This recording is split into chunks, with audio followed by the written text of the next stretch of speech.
L'information en toute objectivité, sans passion, avec respect de l'éthique et de la déontologie. C'est avec les experts de la maison dans Comprendre l'actualité.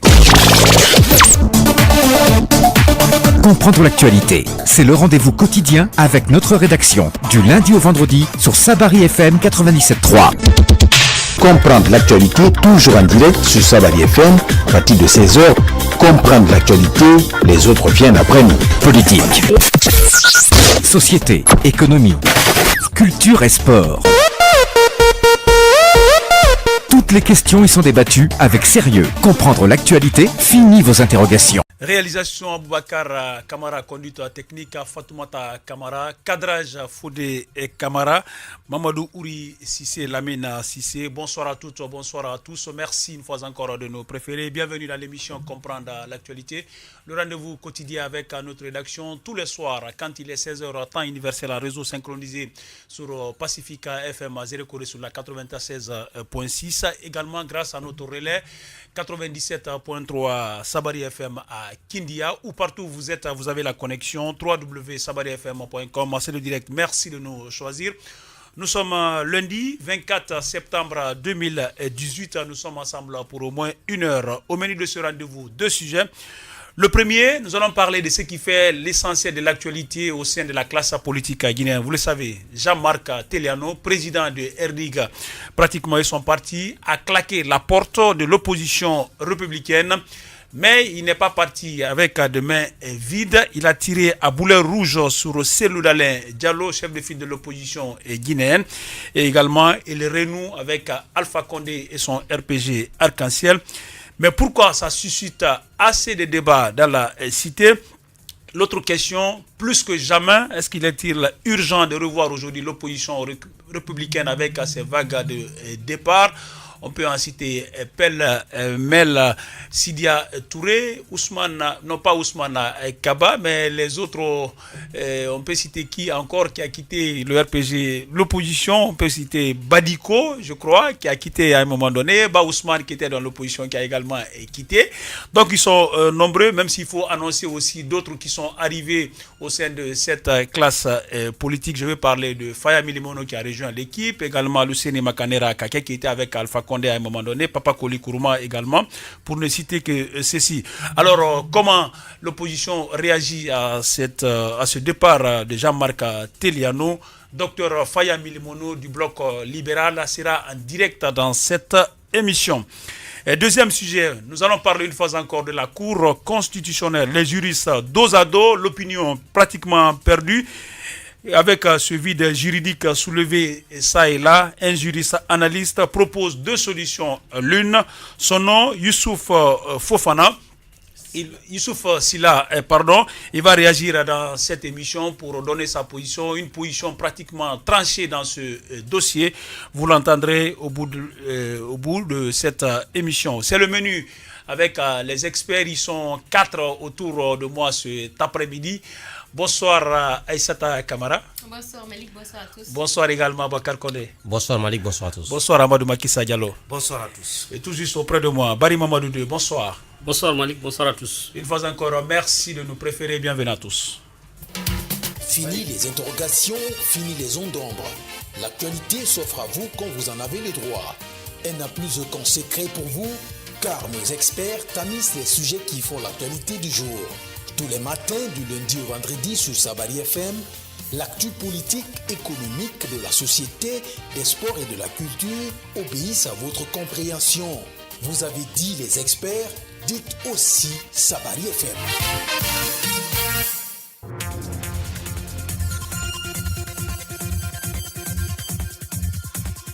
Une fois encore, bonsoir et merci de nous rejoindre dans cette émission Comprendre l'actualité. Je le disais, l'information qui défraie la chronique, c'est depuis hier cette déclaration pratiquement fracassante de Jean-Marc Teliano et son parti. Il a claqué la porte de l'opposition républicaine.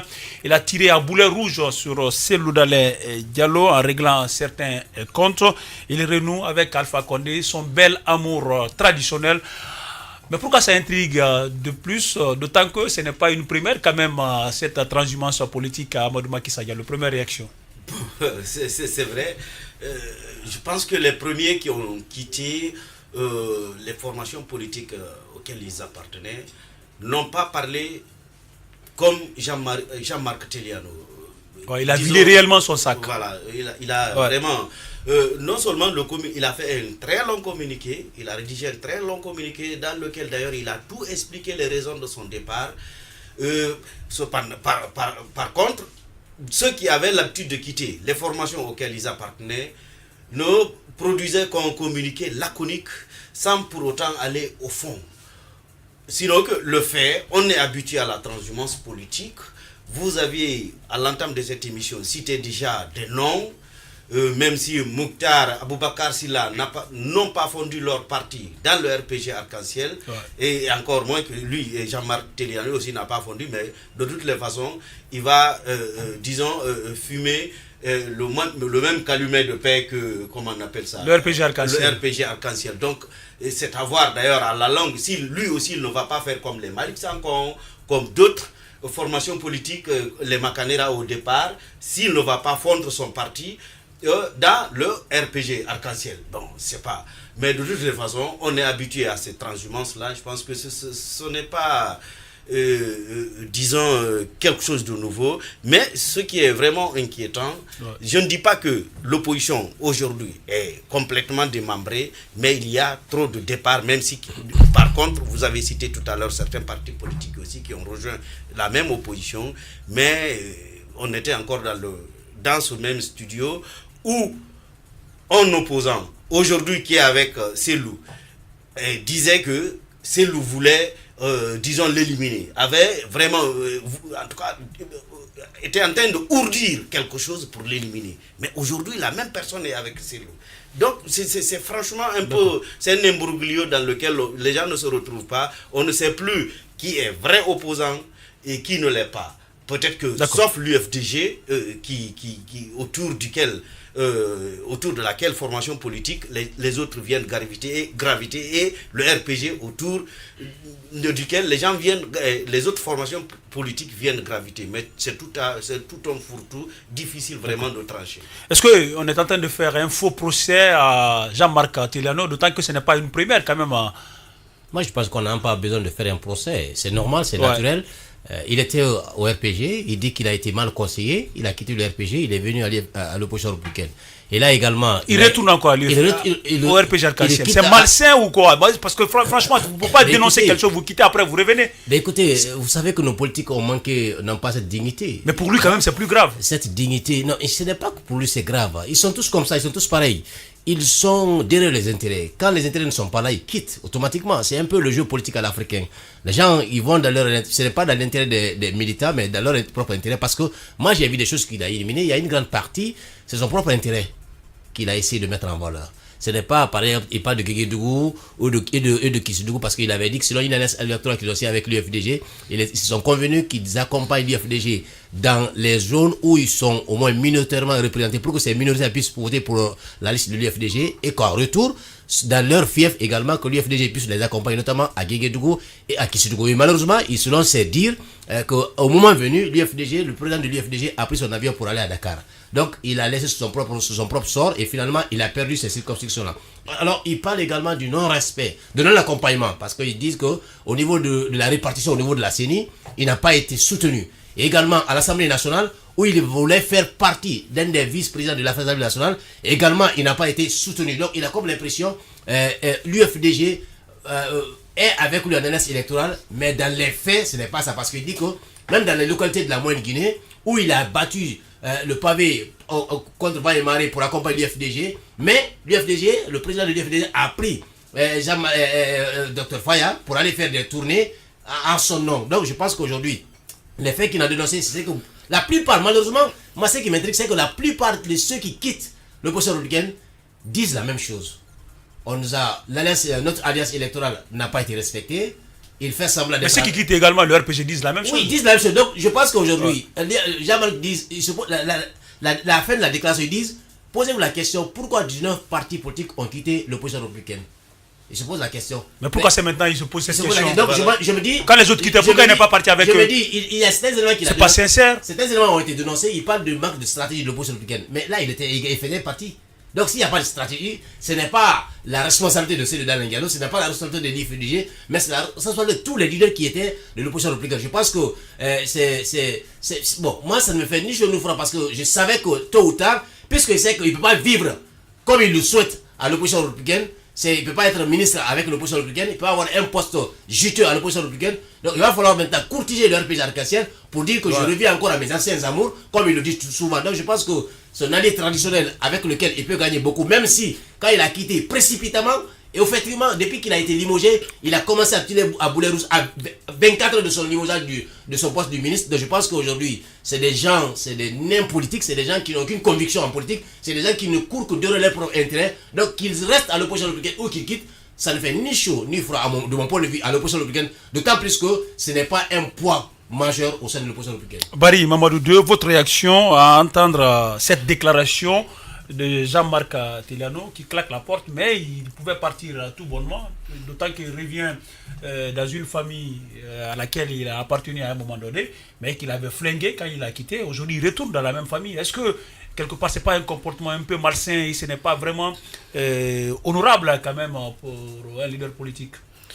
De la même manière, il est venu avec assez de bruit et puis il repart aujourd'hui avec assez de bruit, je crois. Voilà. Jean-Marc Teliano, c'est vrai, il est très jaloux, ça il faut le dire, de Dr Faye Milimono qui est resté droit dans ses bottes depuis 2010. Il a appartenu à l'opposition. Mais quelle jalousie vous faites allusion? Non, parce que simplement, en fait, aujourd'hui, Jean-Marc estime que Cellou ne l'a pas appuyé suffisamment du côté de Kissidougou, Gekedou aussi, là où il est quelque part d'ailleurs très minoritaire quand il parle de Fermsadou, son village. Mais il ne fait pas de poids. Pourquoi on ne peut pas l'accompagner? Il ne fait pas de poids. Je suis vraiment désolé, il ne fait pas de poids. Voilà, donc là, c'est vrai quand même, c'est-à-dire son poids électoral est un peu à la mesure de sa taille et tout, il est insignifiant. Je crois que ça, donc la chose qu'il faut reconnaître, je crois que Cellou a essayé de nouer une alliance stratégique. Qu'on l'aime ou pas, Dr Faria quand même, il est le 4e leader, c'est la 4e formation, c'est le poids électoral qui compte là. Cellou, je crois qu'il a préféré ce monsieur parce qu'il compte beaucoup, il a gagné beaucoup de circonscriptions. Du côté de Gekedou, où pratiquement partout où il vient en tête, où il est en bonne position, je crois que Cellou va l'accompagner pour qu'il prenne la tête. Mais du côté de Kissidougou et tout, où Jean-Marc Teliano il est minoritaire, il n'a pratiquement rien. Le grand leader aujourd'hui de la forêt, pratiquement, en tout cas de Kissidougou et Gekedou, c'est incontestablement Faya. Quand vous comptez le nombre de conseillers qu'a eu le BL par rapport au RDIC, je crois que il n'y a pas match. Est-ce qu'à partir de là, on peut parler de Kouba aussi de Cellou Dalein Diallo? Je crois que la plus grosse erreur que la plupart des gens sont en train de faire du côté de l'opposition républicaine, tout le monde pense que, à tort ou à raison, qu'en venant dans l'opposition républicaine, on est en train de faire du bien à Cellou, c'est comme si on intégrait l'UFDG. C'est pas vrai. Je crois que les gens sont en train de défendre des valeurs. Tous ceux qui se reconnaissent dans cette opposition républicaine intègrent. Ceux qui ne le sont pas, ils ne font pas du bien à Cellou. Les gens estiment qu'en quittant, c'est-à-dire l'opposition républicaine, c'est comme si ils veulent faire du mal à l'UFDG. C'est pas le cas. Je crois que le poste de chef de file du leader de l'UFDG. Non, mais il faut qu'il se prenne au même pied d'égalité au niveau de l'opposition républicaine. C'est vrai. Mais quand même, des gens qui n'ont pas assez de poids et tout, il faudrait pas qu'ils crient sur tous les toits comme s'ils étaient les plus forts. Ça, il faut vraiment faire la part des choses. Je crois que Faya, c'est la jalousie entre Faya, du fait que l'UFDG a un penchant beaucoup plus au niveau des alliances et toutes ces trahisons qu'on en parle par rapport aux élections locales. C'est autour de ça qu'aujourd'hui... Ce n'est pas seulement les élections locales, parce qu'il parle aussi d'indemnisation. Oui, l'indemnisation. Que Cellou a concocté une liste qu'il a déposée au ministère de l'administration. Donc quelque part, il peut se sentir trahi. Voilà, il dit qu'il n'y a que des gens de l'UFDG qui sont choisis. Alors, Aïssata, à vous, comment vous analysez tout cela? Qui peut se sentir aujourd'hui trahi? Trahi ou pas trahi, moi j'ai seulement envie de dire qu'en Guinée, il n'y a vraiment pas de politiciens en fait. Il y en a. Je suis tentée de le dire. Il y a Alpha Condé au moins. Laissez-moi aller au bout de mes idées. Alpha Condé, oui, qui reste toujours politicien. On le dira, l'opposant historique, oui. Mais je suis tentée parfois de dire ou non de croire même qu'il n'y a pas de politiciens en Guinée, que ce soit dans les rangs de l'opposition ou de la mouvance. C'est au fait un jeu de ping-pong. J'en viens, les petits détails, on en a connu. Les partis politiques connaissent cette réalité-là. Mais aller jusqu'à dire que parce que oui, on ne m'a pas soutenu dans cette zone, je quitte. Non. Mais le jeu, c'est ça? C'est de l'inconstance. Non, sauf que le jeu, c'est ça. C'est de l'inconstance politique. Et je pense que pour une fois, oui, mais après, c'est ça. Il faut tirer des avantages. Que les politiques s'assument. J'en viens, Malik. En intégrant l'opposition républicaine, Jean-Marc Teliano savait bien dans quoi il se fourrait. Il savait bien qu'il allait être bouffé cru par l'opposition, par le principal parti de l'opposition, l'UFDG. Il s'attendait à quoi? Que l'UFDG lui donne ses voix dans certains... Ah donc là-bas c'est l'UFDG ou rien? Non, attends. Non, c'est ce que vous voulez faire comprendre. Ce que je veux dire, quand vous êtes avec un parti, que ce soit, on le sait quand on parle de mouvance aujourd'hui, mais c'est le RPG carrément. C'est la même chose qui se passe au sein de l'opposition. C'est l'UFDG ou rien, tout comme c'est le RPG ou rien. Non mais c'est une réalité qu'il faut pas, on ne doit pas se voiler cette face-là. Sauf que ça doit pas être comme ça. Ça doit pas être comme ça, mais qu'est-ce qu'on peut? Ils ont transformé la chose donc c'est comme ça. Donc c'est le trop. Jean-Marc Teliano doit s'assumer. Parce que c'est un jeu de plaisanterie. S'assumer en faisant quoi? Il doit s'assumer. S'il décidait d'être opposant derrière Cellou Dalein Diallo, en sachant tout cela, il n'a pas rejoint l'opposition. Mais le chef de file de l'opposition, c'est qui? Mais devant c'est Cellou Dalein Diallo. Cela ne vous enlève pas votre manteau quand même d'opposant. Mais il l'a levé et il a donné tout le droit à ce parti-là. Non, je suis pas d'accord. Franchement, je suis pas d'accord. Jean-Marc Teliano est resté opposant, même si c'est vrai qu'il a appartenu quand même à cette place. Jean-Marc Teliano ne peut pas se victimiser du moment où lui-même il a cautionné tout ce dont il a été victime aujourd'hui. Donc il s'assume et qu'il arrête, il nous évite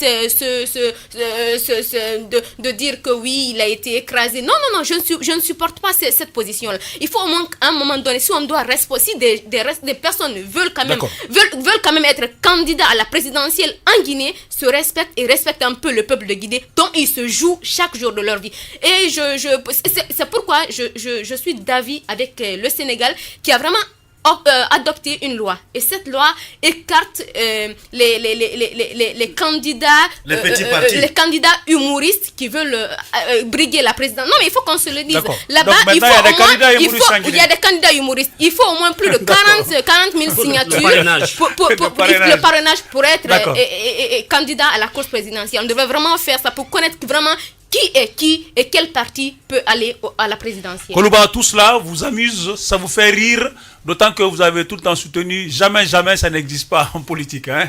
Oui, voilà. Pour revenir sur votre question, je vais déjà compléter. En tout cas, au-delà du Sénégal, il y a également le Bénin qui a récemment adopté la même loi. Au lieu de 40 millions, eux, ils ont adopté 500 millions de francs CFA.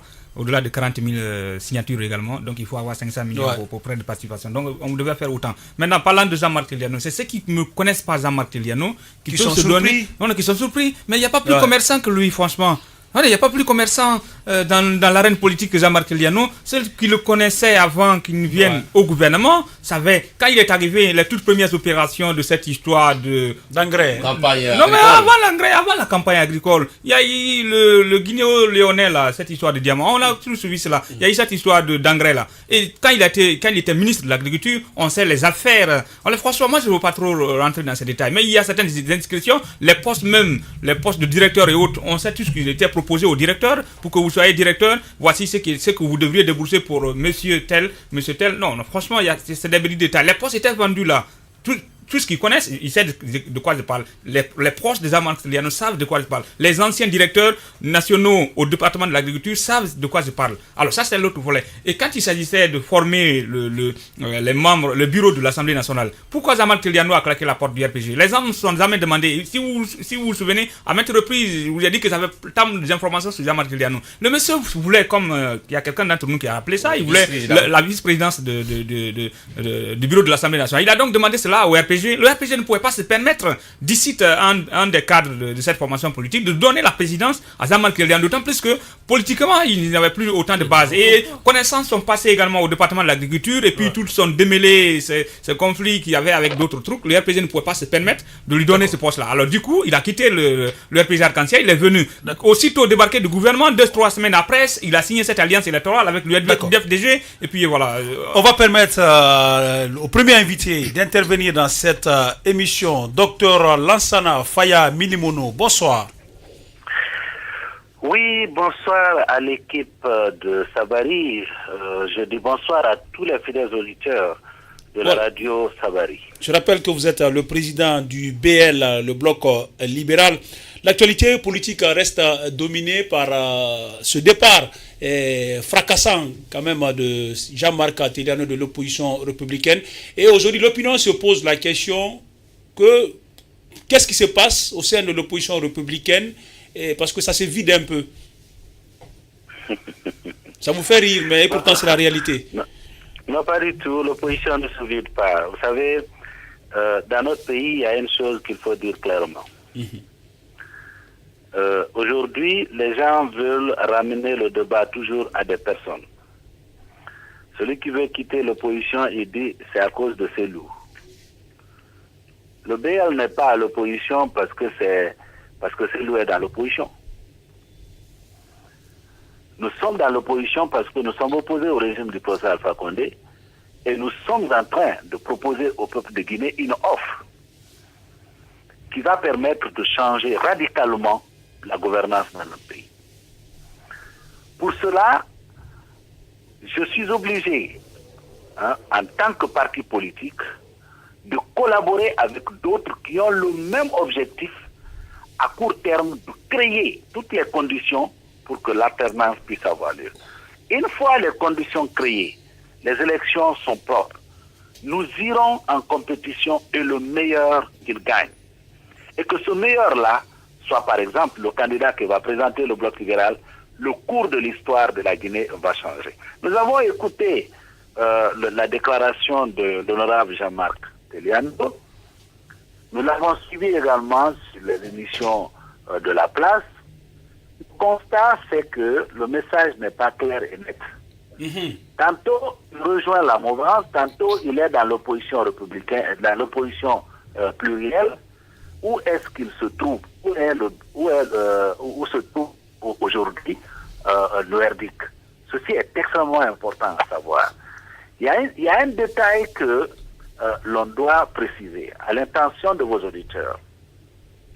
Avant les élections locales, le RDIC et le BL avaient été contactés par des amis communs pour nous demander d'aller sur la même liste, notamment dans certaines communes.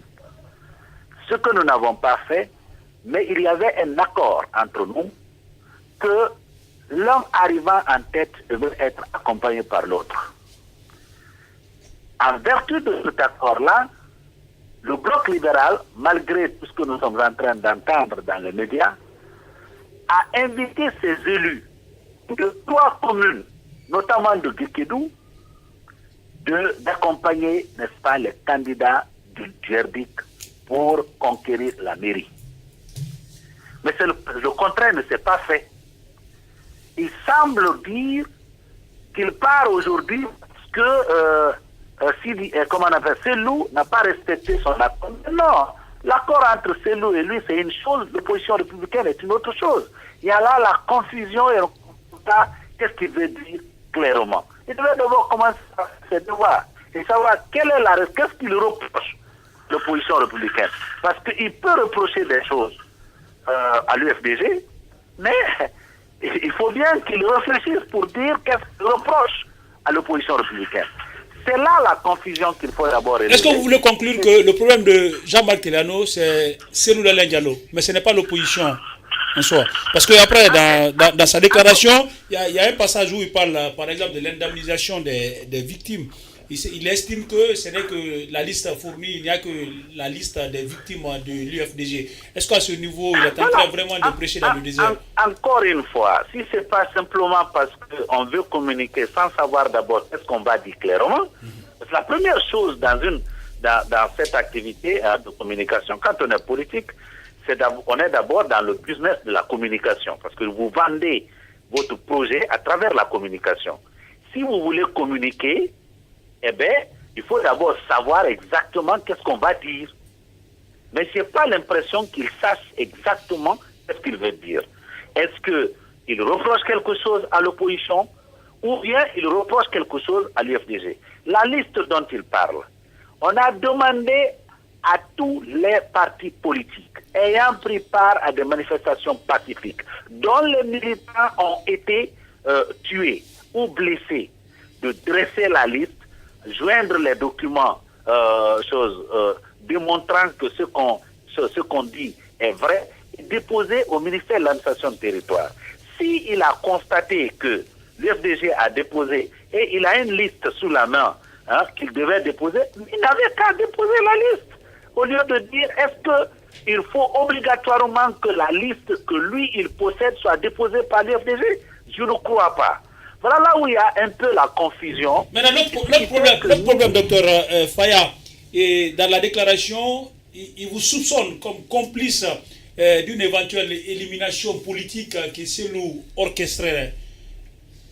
Non, écoutez, je dois dire, Bangoura, vous savez, les acteurs politiques que nous sommes, nous devons être sérieux. Ce n'est pas pour rien. Vous n'êtes pas sérieux, vous le reconnaissez vous-même. Non, le peuple de Guinée, il ne faut pas qu'on offre au peuple de Guinée des scènes de ce genre. Ce n'est pas sérieux.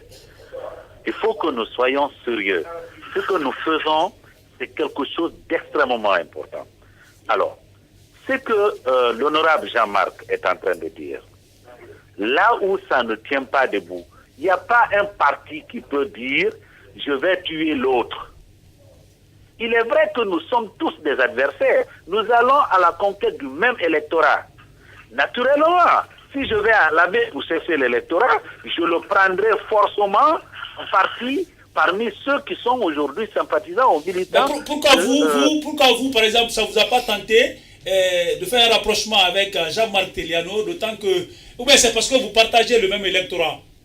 Non, ce que je viens de vous dire, mon frère, c'est qu'avant les élections dernières, les élections locales, des amis communs nous avaient appelés pour nous faire asseoir et dire il vaut mieux que à Guékédou, par exemple, d'où vous êtes tous deux originaires, que vous présentiez sur des listes communes dans toutes les communes de Guékédou. L'un peut présenter, peut avoir la tête de liste dans telle commune et l'autre dans telle autre commune. C'est lui qui a insisté que nous partions sur des listes différentes. Il était convaincu que le bloc libéral n'avait pas, n'est-ce pas, de militants ou d'électeurs sur le terrain. Il s'est révélé que c'est complètement le contraire. Parce qu'à l'issue des élections, n'est-ce pas, vous prenez les communes de Guékédou, le bloc libéral a dépassé le RDIC dans 7 sur les 10 communes. Et les 3 autres dans lesquels le RDIC a dépassé le BL, c'est que le RDIC a été dans 2 avec l'UFDG, dont Nongoa et Genembo. On peut donc conclure que si le RDIC avait été seul dans toutes ces communes, c'est seulement une seule commune dans laquelle le RDIC aurait dépassé. En politique, il ne faut pas minimiser quelqu'un. Docteur Faya, oui. Quelle est la nature de votre alliance avec l'UFDG principalement? Notre accord politique avec l'UFDG, c'est quoi? Nous avons présenté des candidats, on a des élus en Basse-Côte, on a des élus au Fouta, on a des élus en Haute-Guinée, on a des élus en forêt. Il y a des endroits où le bloc libéral a des chances d'obtenir le maire. Nous avons demandé à l'UFDG de nous accompagner, n'est-ce pas, dans ces communes-là. C'est par exemple Wendé, c'est par exemple Guékédou, c'est par exemple Yendem-Nimo. Il y a plusieurs communes, y compris Guéasso dont vous avez entendu. Il y a au moins nous avons les chances de contrôler la mairie et nous avons donc tendu la main à l'UFDG. Alors, l'UFDG a tendu la main au BL pour plusieurs autres communes. Donc, vous avez Matoto ici, où nous avons un élu à Mania, nous avons un élu à Dingirai, nous avons 2 élus à Macenta. Donc, dans 9 autres communes, nous aussi, nous avons accepté d'accompagner, n'est-ce pas, l'UFDG. C'est ce que je veux dire, l'UFDG. Donc, c'est ça, l'accord qui existe.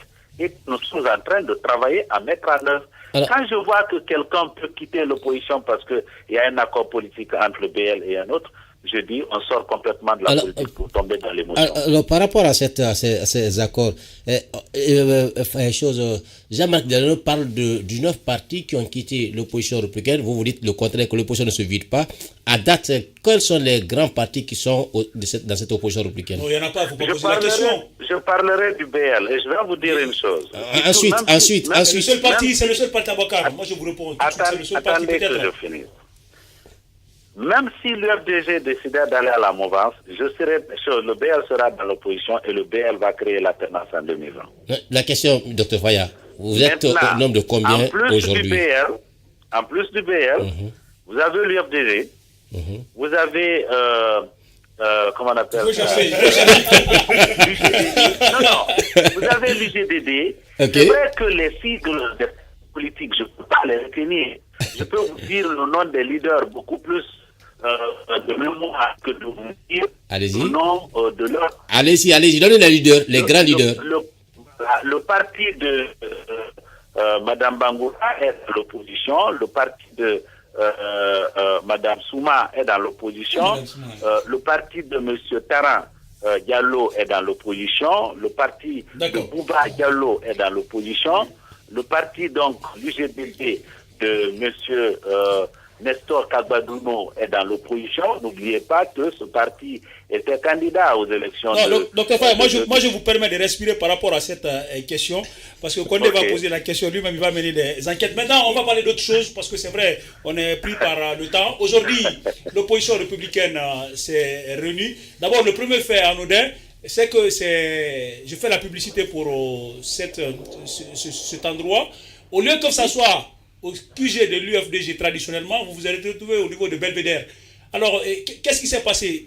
Et c'était pourquoi? En fait, c'est une rencontre pas de l'opposition que nous avions convoquée. On s'est réunis, c'est vrai que c'est l'opposition républicaine qui a initié, mais ce n'est pas une rencontre entre politiques.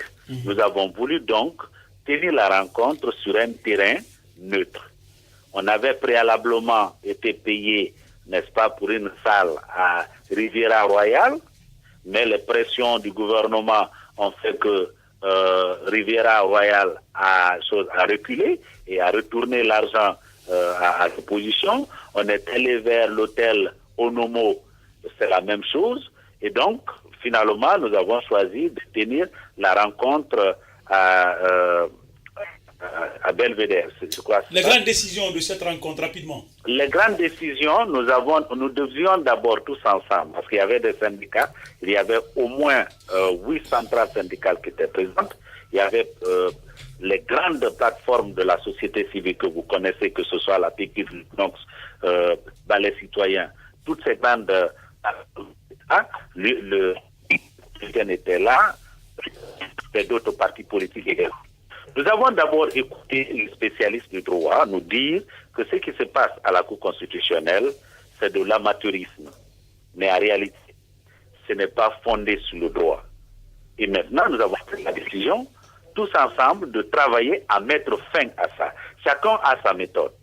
Les uns vont procéder par la négociation, d'autres vont procéder par, si vous voulez, des consultations, le lobbying. Nous avons décidé de nous retrouver demain pour dérouler l'agenda de manifestation pour mettre fin à cette pagaille qu'il y a, non seulement pour sécuriser la place de Kelefa, mais pour enlever ceux qui ont montré désormais leur incompétence, n'est-ce pas, d'être à la Cour constitutionnelle. C'est ce qui va être fait dans les jours et les semaines qui vont suivre. D'accord.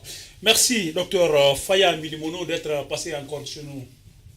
C'est moi qui te remercie. Voilà, à l'instant même, le président du BL, le bloc libéral, qui se prononçait sur le départ de Jean-Marc Teliano de l'opposition. À l'entendre, on a l'impression que c'est un événement et que docteur Jean-Marc Teliano se trompe carrément d'arguments. Il en manque, d'ailleurs, en tout cas, ce qu'il a avancé dans sa déclaration Koloba Koivogi. Oui, je crois que Jean-Marc Teliano avait besoin beaucoup d'argent. Il avait besoin également de... Donc vous résumez tout cela. Mais c'est le commerce là, c'est le commerce. J'étais en train d'expliquer ce qui pourquoi il avait quitté le RPG Arc-en-Ciel. Il vend quoi? Il peut vendre quoi? Oui, mais il vend des postes que pourraient, en tout cas les places de... Oui, mais lui il peut vendre quoi? Il a quelle marchandise à vendre? Oui, mais la marchandise c'est au niveau du poste là, au niveau de la formation politique en fonction des différentes élections, des échéances électorales. D'abord le poste... Il faut dire qu'il vend de l'illusion, c'est tout. Bon, en tout cas, le peu de voix que son parti obtient aux différentes élections, c'est qu'il tente de marchander. Pour les législatives, c'était cela, c'est-à-dire que comme Mamadou Sylla également demandait la vice-présidence en tout cas, la vice-présidence de l'Assemblée nationale, et il voulait faire autant, finalement il n'a pas eu. Donc du coup, il a craqué la porte. Vous l'avez suivi, et quand il a craqué la porte, il a même tenté de faire la guerre à certains cadres de son parti. Son secrétaire général était obligé de démissionner, qu'il a rejoint le RPG Arc-en-Ciel. Et puis c'est dans la foulée, je le disais tantôt, quand il a été débarqué, aussitôt ça n'a pas marché avec le RPG Arc-en-Ciel.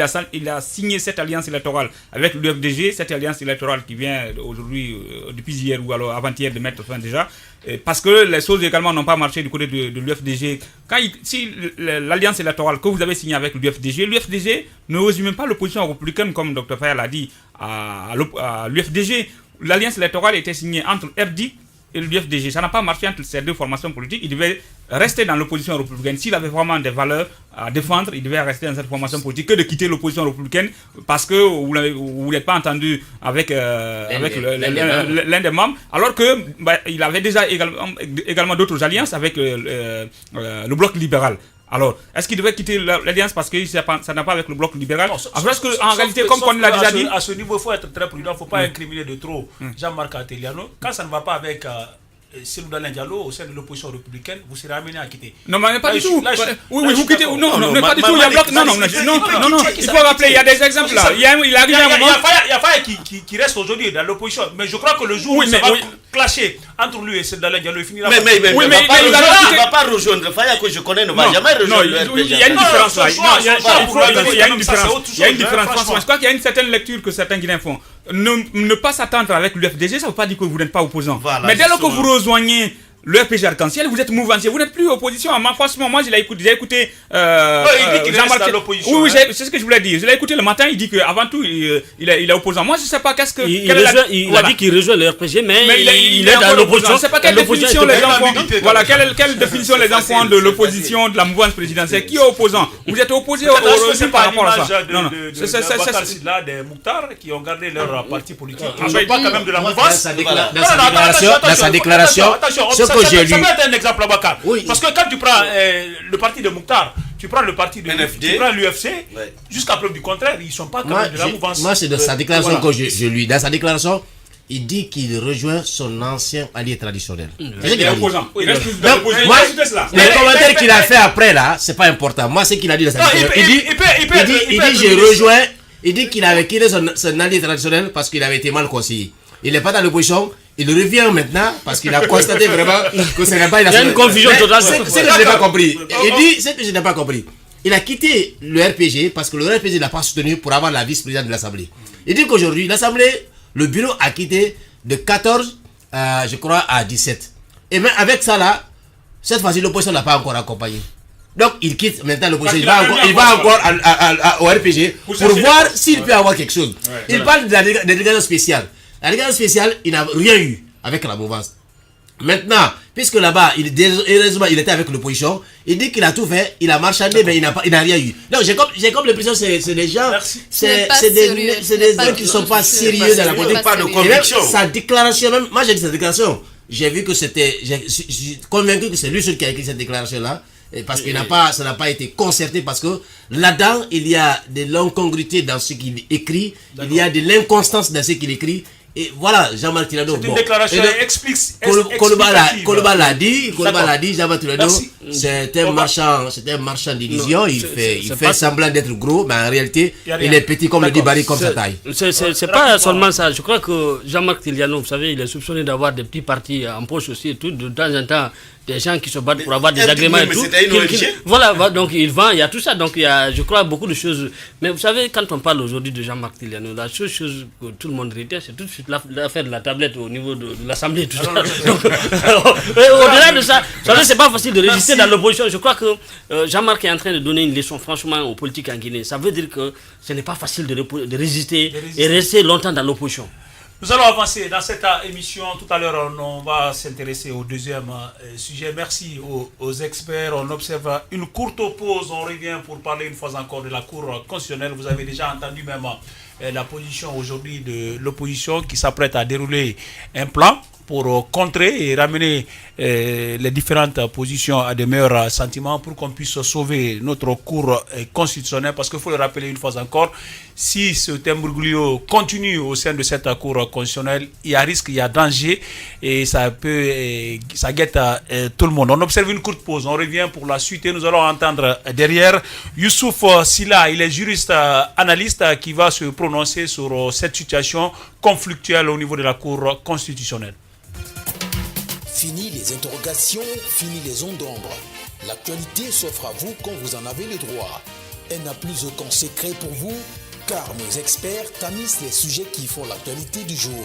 Tous les matins, du lundi au vendredi sur Sabari FM, l'actu politique, économique de la société, des sports et de la culture obéissent à votre compréhension. Vous avez dit les experts, dites aussi Sabari FM.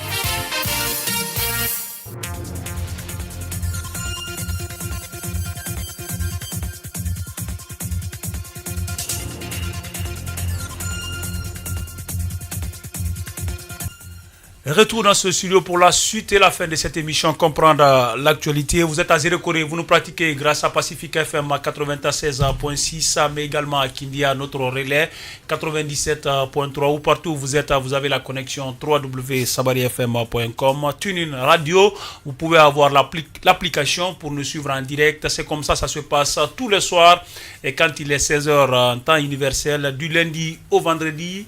Moi et mon équipe vous souhaite la bienvenue toujours. On continue dans cette émission.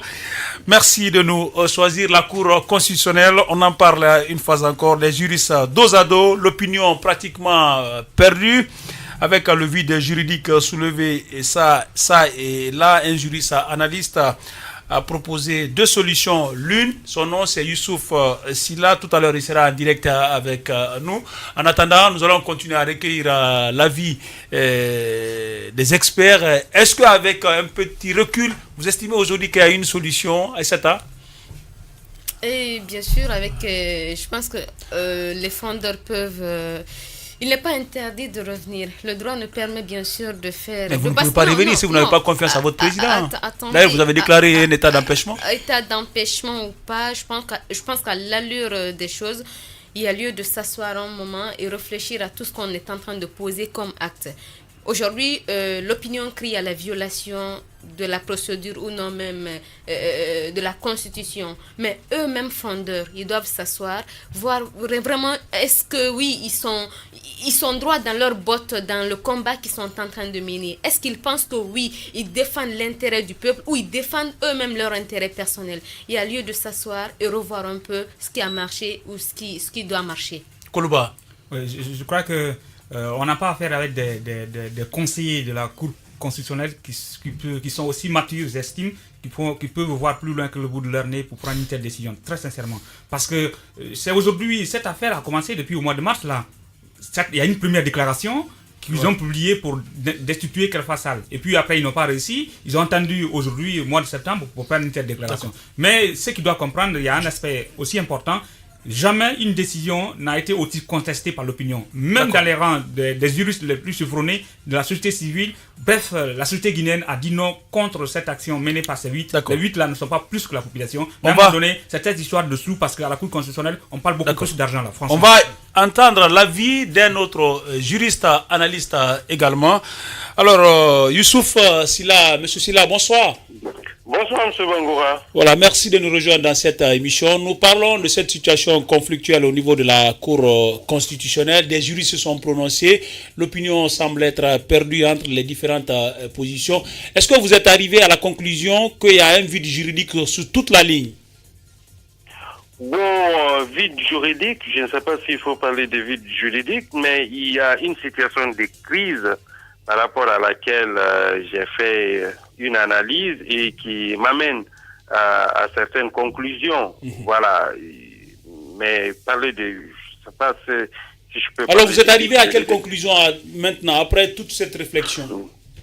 Voilà ma conclusion d'après ce que j'ai constaté, c'est que on est dans une situation très malheureuse à la Cour constitutionnelle. Vous n'êtes pas sans savoir qu'une Cour constitutionnelle, c'est la plus haute juridiction dans un pays et que ces décisions sont insusceptibles de recours. Une fois que la Cour constitutionnelle a une décision de justice, plus personne ne peut contester, en tout cas sur le plan juridique ou judiciaire, la décision.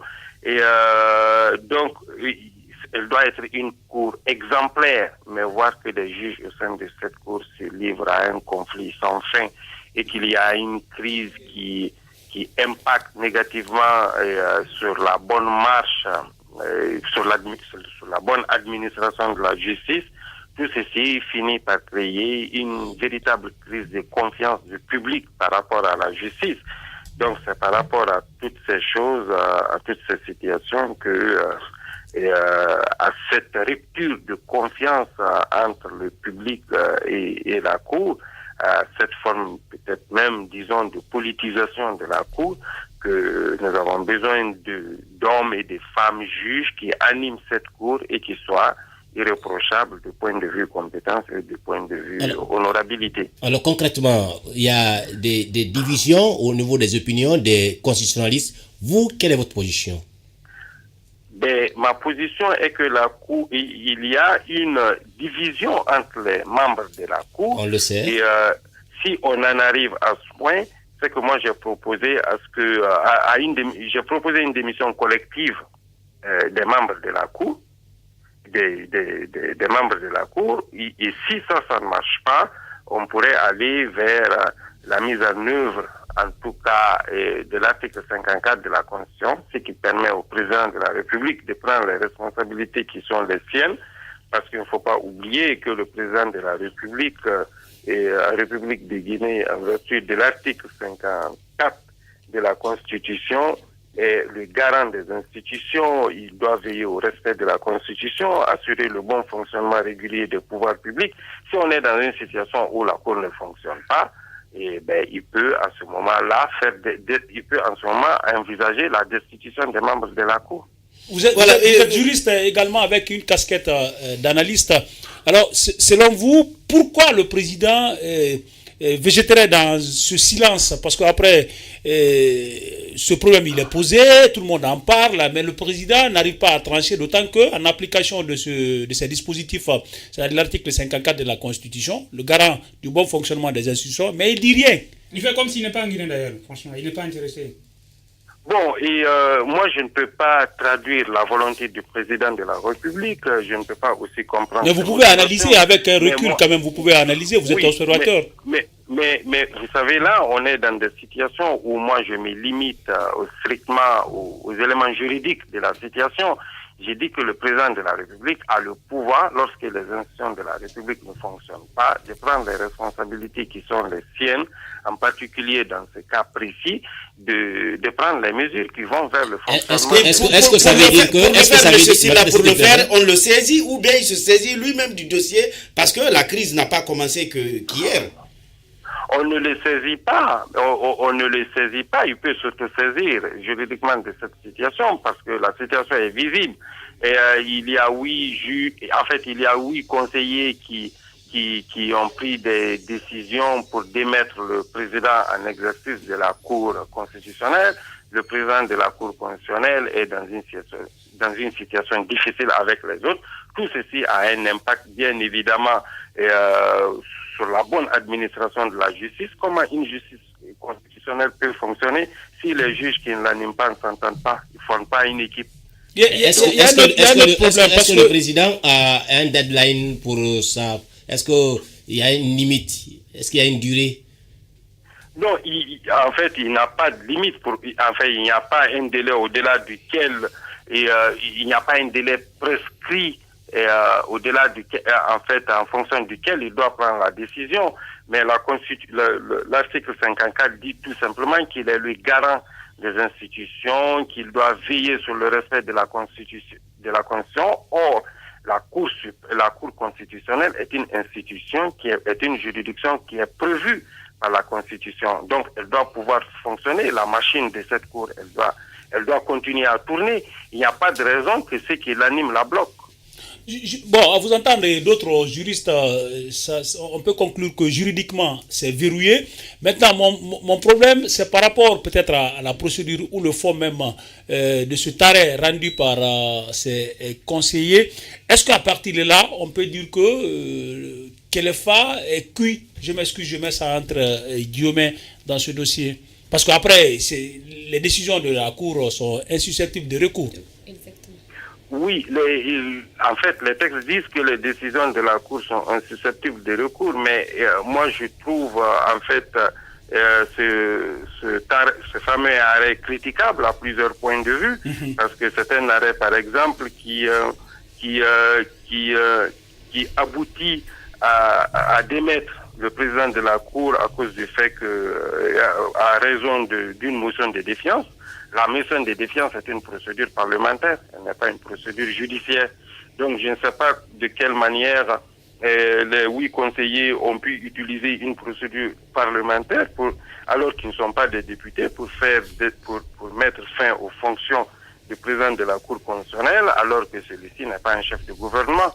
C'est une procédure qui existe en réalité dans les parlements et qui permet au Parlement, à une Assemblée nationale, de contrôler l'action du gouvernement ou de pousser un gouvernement à la démission si elle est adoptée. Alors quelle fois peut-il attaquer cette décision de ses collègues conseillers? Si oui, devant quelle juridiction? Bon, il n'y a pas une juridiction qui soit au-dessus de la Cour constitutionnelle. Donc son recours reste seulement le chef de l'État. Son salut ne peut venir qu'auprès du chef de l'État. Et le président de la République n'est pas une juridiction qui est au-dessus de la Cour. Il faut bien savoir qu'on est en démocratie et qu'il y a une séparation entre le pouvoir judiciaire et le pouvoir exécutif. Le président de la République incarne le pouvoir exécutif. Il ne saurait juger le pouvoir judiciaire, plutôt celui qui peut être jugé par le pouvoir judiciaire. Et voyez-vous qu'on est vraiment dans une crise incroyable. Monsieur Silla, moi je voudrais que vous m'expliquiez un peu le dernier passage parce que je ne suis pas juriste et j'ai envie de comprendre. Le dernier alinéa de l'article 92 de la Constitution guinéenne dit ceci. La décision de la Cour constitutionnelle s'impose au président de la République et à l'Assemblée nationale. C'est dire que même sans la motion de défiance de l'Assemblée et même et le président de la République et l'Assemblée ne peuvent rien dans cette situation, c'est ça? Et je reviens un peu sur le principe que je viens de rappeler, c'est le principe de séparation dans un état de droit entre le pouvoir législatif, judiciaire et exécutif. Dans une démocratie, donc dans un état de droit, le pouvoir judiciaire, quand il prend des décisions, il s'impose à tout le monde. Voilà, il s'impose à tout le monde parce que c'est le juge qui a la compétence pour trancher les litiges. Le juge constitutionnel en particulier a la compétence de trancher les conflits de compétences entre le pouvoir exécutif et le pouvoir parlementaire. C'est l'un des rôles classiques d'une Cour constitutionnelle. Donc, c'est dans ce sens qu'il faut certainement comprendre ce dernier alinéa de l'article 92 de la Constitution, comme vous le dites. Et en fait, quand je parle de l'article 54 de la Constitution qui permet au président de la République de faire fonctionner les institutions de la République quand elles sont en crise, c'est quand il y a effectivement une crise. L'État les institutions de la République ne doivent pas pouvoir s'arrêter tout simplement parce que les personnes qui l'animent sont en querelle. Ouais. Les institutions sont bien au-dessus des personnes qui animent les institutions. Ouais. Merci Youssouf Silla pour toutes ces explications juridiques et cet apport. Merci. Voilà, excellente soirée. À l'instant même, c'est vrai qu'on a pratiquement pris par le temps. Mais est-ce que vous pensez que c'est justifiable, c'est acceptable cette position aujourd'hui, démission collective, ou carrément le président renvoie tous ses conseillers pour qu'on puisse rapidement penser à mettre en place une nouvelle... Moi, j'avais une autre alternative. Au-delà de cette démission collective, j'avais dit l'autre fois ici qu'il était important, puisque toutes ces personnes viennent des institutions. Il était important que ces institutions procèdent à leur remplacement, parce que s'ils restent, ces personnes-là, il y aura des... Sauf que c'est pas demandé à ces structures quand même de faire des propositions. Non, je te dis... Donc à partir de là, il faut qu'il y ait un acte d'abord. Je suis en train de dire des alternatives. C'est une alternative également qu'il ne faut pas négliger. Parce que... crée une jurisprudence. Ah oui, c'est ça. Il faut une alternative. Non, ça, il faut clairement écarter ces options. Je crois attention, Barry. Il faut qu'il y ait un acte d'abord à Bakar. Parce qu'après, les 8 conseillers n'ont pas manifesté le désir de quitter. Oui, voilà. Mais on le fait pour la pérennité, pour la quiétude de cette institution. Parce que si elle reste ces personnes-là, ça veut dire qu'il n'y aura pas la quiétude de cette institution. Donc, sauf que ces institutions n'ont pas compétence quand même maintenant de s'interférer dans le fonctionnement de la Cour constitutionnelle. Je suis sûr et certain que ces personnes que j'ai vues là ne vont jamais démissionner. Et là, c'est une hypothèse écartée. Donc, la seule hypothèse qui me reste envisageable, c'est de procéder à leur remplacement. Voilà. Moi, je pense que ces 8 personnes-là, c'est pas parce que ces personnes sont au nombre de 8 alors que le président il est seul que ces personnes ont forcément raison. C'est que ces personnes ne peuvent pas être au-dessus du peuple de Guinée. C'est des gens qui sont en train aujourd'hui, qui sont dangereux pour la paix. Parce que franchement, leur façon de faire... Moi, c'est que je salue dans cette démarche. Je crois que c'est une très mauvaise image qu'on est en train d'envoyer au monde parce que le monde nous observe. Tout le monde, on sait ce qui s'est passé au niveau de la CENI. Et maintenant, c'est une autre institution de la République qu'on essaie vraiment de... Ça, ce n'est pas... Une institution importantissime. Je crois que ça, franchement, le peuple de Guinée doit... absolument faire en sorte que cette institution reste stable et tout parce que cela il va de la jeune démocratie guinéenne. Rapidement, un peu de mot s'il vous plaît. Ce que je salue, c'est bien cette mobilisation collective qu'on peut l'estimer déjà aujourd'hui. Les acteurs de la société civile, les politiques, les syndicats, bref, tout le monde déjà se mobilise également pour des séries de manifestations, en tout cas dans les domaines spécifiques. Il faut que le président réagisse. Il faut qu'il y ait un bloc contre ces 8. Ouais, mais déjà, pas forcément contre les 8. Non, oui, pas forcément. En réalité, ce sont des ennemis de la République. Franchement, moi, c'est Koulibaly. Mais pas forcément contre les 8. Moi, je me réjouis même de cette crise, que cette crise ait lieu, oui, au niveau de la Cour constitutionnelle. Pour qu'on puisse faire le toilettage. Ce n'est même pas ça, Malik. Ça permet aujourd'hui aux uns et aux autres de connaître comment, en tout cas même les néophytes, ceux qui ne s'intéressent pas à la Cour constitutionnelle, aujourd'hui ont pris la peine d'apprendre comment fonctionne cette Cour constitutionnelle. Mais je reviens sur ce que la position de notre invité. Je pense qu'il a la même position que, disons, Maître Traoré. Voilà, le président du barreau qui dit que franchement il faut aujourd'hui nous sommes aujourd'hui face à quelque chose de très inquiétant, très dangereux, parce que la population n'a pas confiance aux 8 conseillers et les 8 conseillers ont limogé et disons ont écarté leur président. Donc il faut que le président vraiment pas besoin d'avoir confiance. C'est pas parce que la question ne se pose pas là. C'est pas parce qu'ils ont élu le président qu'ils peuvent le démettre. Ça, c'est la première chose. C'est pas parce qu'ils ont élu le président qu'ils peuvent le démettre. Ça, c'est un. Deuxièmement, c'est 8 là qui doivent partir. C'est effectivement, je crois que cette crise, elle est créée, elle est entretenue par ces populations. C'est le silence, oui, justement, c'est le silence absolu et c'est le silence d'Alpha Condé. C'est le silence coupable. On peut comprendre quand même les analyses, vos commentaires politiques. Je pense que juridiquement, on est bloqué. Juridiquement, on est bloqué déjà. Et puisqu'on parle de la Cour constitutionnelle et ceux qui sont ces conseillers sont des juges. On parle dessus sur le fond, en matière de droit, ça vous le savez. Ces conseillers sont des juges, ils ont la possibilité de créer une jurisprudence ou un autre arrêt pour déclarer l'inconstitutionnalité de cet arrêt et mettre fin à ce problème-là. Je pense que ça, ils ont la possibilité de le faire. Moi, j'apprécie quand même, contrairement à ce que Koulouba passe, moi, j'apprécie le silence du président parce que s'il parlait aussitôt, on allait encore dire, ouais, il s'est invité dans le débat juridique. Sauf que